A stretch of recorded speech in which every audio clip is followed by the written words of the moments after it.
According to Experian, the average American has just shy of 4 credit cards. But if you find yourself never reaching for one of those cards in your wallet, there may be some hidden benefits to canceling it. Bobbi Rebell, who is the cardrates.com CFP and personal finance expert, joins me now to offer some advice. Good to see you, Bobbi. What should the consumers be considering as they're thinking about canceling a card?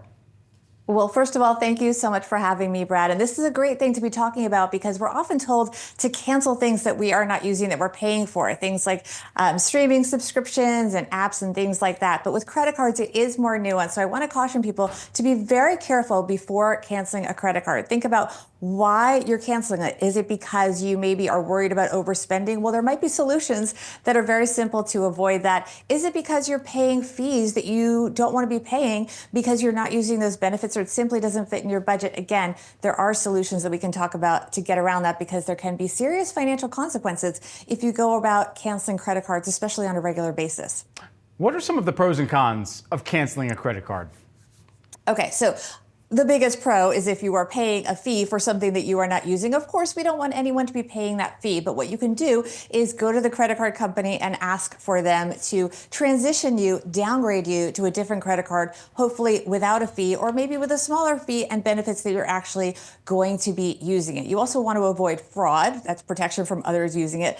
It's an easy way to simplify your finances, one less thing to take care of, one less thing to track. And of course, we don't want to be tempted to overspend, so you're just taking away that one less temptation. But there are some negatives that people should be very aware of because they are very serious. For example, it can be a big hit to your credit score. So that means that, for example, let me explain why.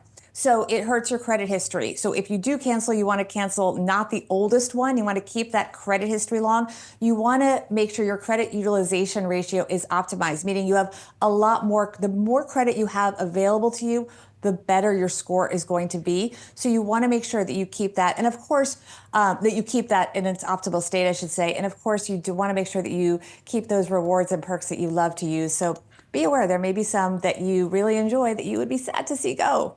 What should consumers make sure they do if they do decide to cancel, as you've just given us some of the warnings about canceling?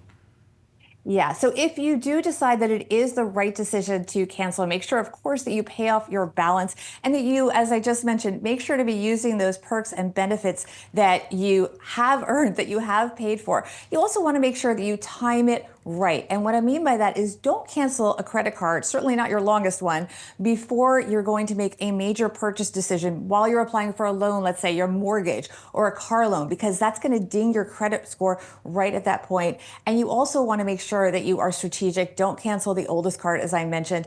Make sure you document everything. Don't just assume, yeah, they got it. Make sure you have that.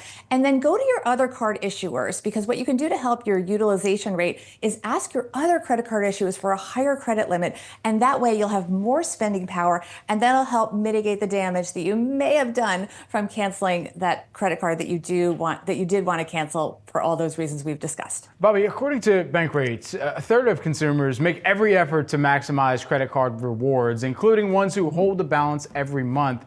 Are there any rewards that are worth paying interest for?